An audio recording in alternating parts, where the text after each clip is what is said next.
I'm still having trouble believing that this is real. This is not a sponsored video. I bought this Mega G.I. Joe Skystriker versus Cobra HISS tank set off the Mattel Creations website for $80 US. It comes with 617 pieces, and I built it live on Twitch. The big significance here, if you don't already know, is that G.I. Joe is 100% a Hasbro thing. The whole G.I. Joe brand, all of it, belongs to Hasbro, and yet this is made by Mega, which is part of Mattel, and Hasbro and Mattel are mortal enemies. You know, kind of like the Joes and Cobra. Mega's micro action figures have been very, very good for a very long time with a ton of articulation, really, really crisp paint applications on them, a lot of custom parts as needed for specific characters, such as the helmet here, which I believe is new to be able to take that off. See a detailed head underneath. This can rotate around. If you're not familiar with the micro action figures from these folks, well, yeah, they have a lot of articulation. I will point out one thing that is subpar in terms of quality here. Just the red print down on the hip piece there is darker and less opaque than it should be. Duke here looks pretty good as well, and I think looking at these, the designer was intentionally trying to keep the level of resolution a little bit low as far as color separation and everything. Nice print right there, but a little bit of paint, a little bit of paint splatter on the forearm that can just be, taken off with a fingernail. But I think they were trying to go for the look, the general resolution of the original toys, even though this has a lot more articulation. Interestingly, this one has the removable helmet as well, but there's hair underneath, which is something that Mega hasn't usually done in the past. I haven't followed all their stuff in the past few years, but typically when you take a helmet off, it would just be bald underneath. So that's a nice surprise. With Cobra Commander, you can see that obviously there was a double strike done for the chest, for that print there, with the white being put down first before the red to make sure that it came out nice and bright. But as a result, you see just a little bit of white around the edge. You have a pretty good chrome look for the face plate there, the visor, but that didn't go on completely smooth. You can see just a little bit of blemish around the side there. Comes with his blaster, got the print down the sides of the legs, even print back here just a little bit, and each of these has a hole in the back to help to secure it to things. The helmet for this one obviously cannot come off though. And last and least, here's the HISS driver, just a small little blemish on the print right there. Just the masking was just slightly off for the black at the top of the leg. Otherwise, pretty consistent for this one, but once again, limited color separation compared to what I'm used to from Mega, but I'm pretty sure that was intentional for this line. Now, the Skystriker is not based off what you saw in the original cartoon or in any comics or anything like that. It's not even based off what you saw in advertisements for the original toy. This is based off the original toy from 1983, because even the box art showed you black tail fins, the vertical stabilizers. And obviously in the show, they are black, but the toy that you actually got, the original one, did not have the black there. So this is definitely emulating that. I think everything in the box is directly going after the toys, which I support completely because it gives me maximum nostalgia, because I think that I saw the toys more, and definitely the commercials for the toys more, even though I personally never had any G.I. Joe stuff as a kid whatsoever. I wanted to. I badly, desperately wanted to, but never did. But this still hits me right in the nostalgia. This looks very good. It presents very well, but it is not perfect. I'll call out some small issues along the way as I go. I know that some fans of brick-built stuff don't like specialized pieces for things like this nose here and this canopy piece, but I personally don't mind them when they make all the difference in the world. Like, this is the face of the thing. This needed to be right, and if this was done with just standard non-specialized, well, relatively non-specialized pieces, it would have looked like garbage. At this scale, this is just too small to be trying to approximate that kind of stuff. So I, for one, appreciate the significant additional investment that was required to get this shaping right. And also, it allows for the figures to be put in there, those relatively large articulated figures to fit into this very small space. So that's good. There are no stickers in this set, so everything that you see as the decoration is a print, and many times where you see a print like this little 1x1 brick right here, it's mirrored. So the other side has a different print, so you have twice as many as of some of these as it appears. These are also specialized parts here for the engine inlets, and unfortunately, They didn't black out the inlets themselves. Yeah. Even the toy did. You know, that's one place where I would have been happy if they included a sticker even, or a pair of stickers for us to put those in there. A lot of these things that look like they are the same from side to side are not, because once again, they are mirrored. So that's an additional skew, an additional print for each one of those. This is nice right here. The swing wings are specialized parts themselves. Interestingly, the white in the center of the striping is also printed. It's not just the plain white of the wing itself. So many places it says no step, but again, that's right from the original toy. This though is fake. So the original toy had a lever here that you push back and forth to operate the swing wing mechanism. This does not have that mechanism built in. However, it does have a geared mechanism, so you only have to push one side. Okay? The wing pieces themselves have gears on their trailing edges down inside, and then they rotate right from here. The pivot point's right about here. So it's pretty smooth. It's pretty slick. It's nice. It's not as nice as having a lever up here that you just push forward and back. That definitely would have been nicer. Although, we'll come back to that. Although you can't quite reach it. If you were swishing this around, you have to do it with a second hand. But you know, the angles do look good. The printing looks good. It does feel like they've captured enough good stuff here. Forgot to mention canopy. Nothing inside of it other than basic seats. You know, opens up. You can put the figures in there. It doesn't even have a printed console in the front. It's just so empty. I know that the toy was pretty simple as well, but I don't know. I just, with as much work as went into this, I expected at least an option for a printed console, flight yoke or something like that in the front, but that might just be personal bias on that. None of the other control surfaces can move. You already saw that these can come off a little bit easily. There are two things that are not durable on this for play and for just grabbing it and moving around. This here, you know, this is kind of, the air brakes just kind of go up and down. I guess you can knock the individual sides of that off, but it's not that big of a deal.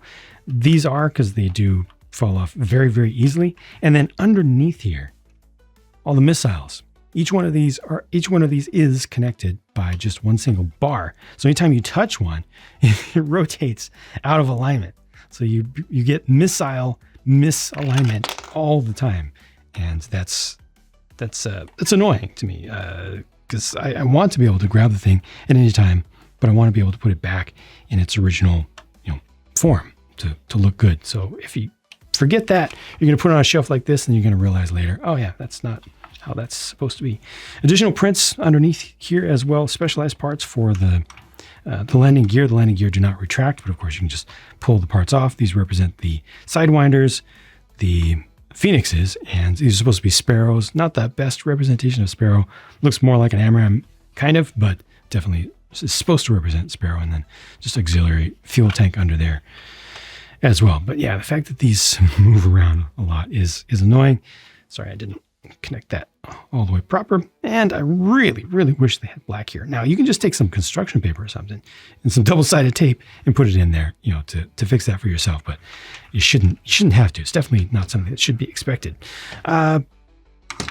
Otherwise, I like this. I like it a lot. Don't know what more could have been done with it within reason in this format. Oh, one last thing. Part quality generally is good.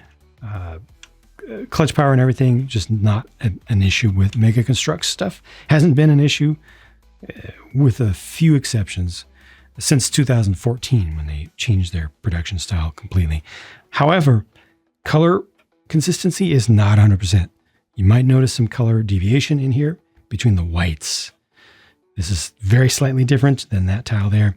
Some of these are a little bit different. And over on this side, I think, yeah, right there. That one looks like a, you know, just looks like a stained tooth out of all of them, which is unfortunate because it is obvious. This is a collector item more than a toy. It's presented, sold as a collector item. So I want quality to be maximum, and it isn't quite. Wish that it was a little bit better. Number of prints, excellent. Quality of prints, excellent. Canopy was also protected in the bag, the part bag, by a couple wraps of tissue paper. So no scratches on that. That's good. Additional prints on that as well. But the color consistency definitely should have been a little bit better. The HISS tank looks pretty good to me. I have one issue with its looks I'll talk about in just a minute. The build for this was much more complex than I expected and uses a lot of smaller pieces, especially direction changing pieces. That's are ones that I'm used to and familiar with from Mega, but coming from building stuff from the leading brand to this, it's just like, what? I can do that? That's right. I can do that. It's really nice to be able to just change building direction and just to have access to so many parts that this company has that aren't the most common. And all prints, again, lots of prints. Even this piece up here for the turret, so that's printed on both sides as well. You see the whole thing rotates around. Canopy once again was protected in the bags, so it does not have a bunch of scuffs all over it. But the canopy is the one thing that I like the least here in terms of how it looks. I wish that it was a little bit less geometric than that. Please pardon my dust, but you see how this is angled just a lot more smooth. It's got more of a curve here rather than a hard chine. This is an actual original from 1983. And also it's just a little bit more squinted as viewed from the side. I wish they could have captured that a little bit more. Most of it is there. Most of the look that you want is there. Proportions and everything, the ridiculous overhang to the front, but they didn't quite get the face and the eyes of it, because this just ends up looking more mean, more evil than this. This looks more like it has its eyes open, looks more like a benign construction vehicle just in the cab. There's what that looks like with a couple figures in there, plenty of headroom, easy enough to move this stuff around, and he's able to rotate with it. I don't know why he's trying to shoot with his pistol, or at least aim out with his pistol, but it all works. And finally, these are the leftover pieces. The yellow plates were temporary parts that were used to help hold things up, but then you remove in the end. This is what their part separator looks like. Again, I paid $80 US for this 80 for 617 pieces with 4 detailed, articulated micro action figures, tons and tons of prints, a bunch of specialized pieces, molds made just for this. And ultimately, I feel like the price and value is strangely normal by today's standards for collector-focused, brick-built stuff, by which I mean it feels expensive for the amount of stuff that you get here. I wish that this was, I could easily see $50 for this here with that many prints and everything. Just seeing it as what it is, not a super broad release, mass production thing, relatively limited. I could see that being $50, and then what? Gosh, 20. I don't want to say 20. I'm being really, really generous to them. Dang it. That takes me to 70. I'm already really, really close. I didn't want to get there. But I have to go through this process of breaking it down and trying to be reasonable about it. I'll tell you straight up. I wanted to get to about 50, 55 for the whole thing. That's my feeling. 60 tops. There we go. 60 tops is what I would like to see for this whole set. Price wise. But then again, like I said, when I break it down, I can start to see where the 80 comes from, because it's gonna have that collector markup. It's not like the G.I. Joe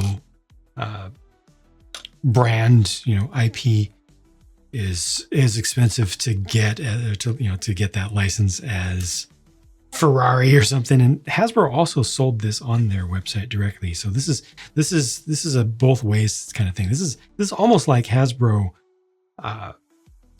farming out design and production of brick-based stuff, since they don't have Creo anymore. Remember Creo? To Mega is what it feels like, because they did that to Lego as well with the Transformers. I bet they offered the G.I. Joe license to Lego as well, and Lego was like, no, we don't do that, because it's too close to realistic modern warfare stuff. Although, like 1 and 2, they could just change their rules a little bit and figure out reasons why it's okay. But I'm glad that Mega got it, because their action figures are great. They got tons and tons of prints. They're willing to do specialized parts where they're needed to. Now I just need more. I need them to do more Joe. More Cobra. More.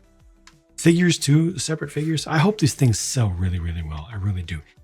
Even though it's 80 bucks, like I say, it feels unfortunately par for the course today. And a lot of collector level stuff that isn't even in the brick built world is, in my opinion, too expensive anyways. This kind of just fits in, and I hate that. But I have to just be real about that. I think so many things are too expensive. So many things are costing way more than they should right now because there are so many people who are paying those prices. There's just so many people who have so much cash, at least in the United States, and they're just, as long as that happens, hey, I'm happy that we're able to get things like this out of it because I don't feel bad about this price. I wish it was lower, but I still don't feel bad about it because I'm keeping this. This is mine. I love it.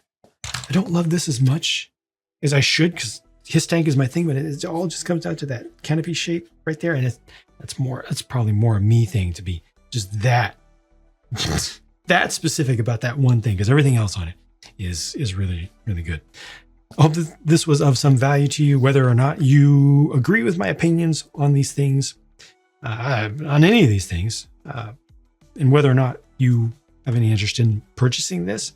But I hope that at least I have brought you a reasonable, decent, good service in reviewing it. And at the very least, maybe I've brought you some entertainment or helped you to come to your own purchase decision. Bye for now.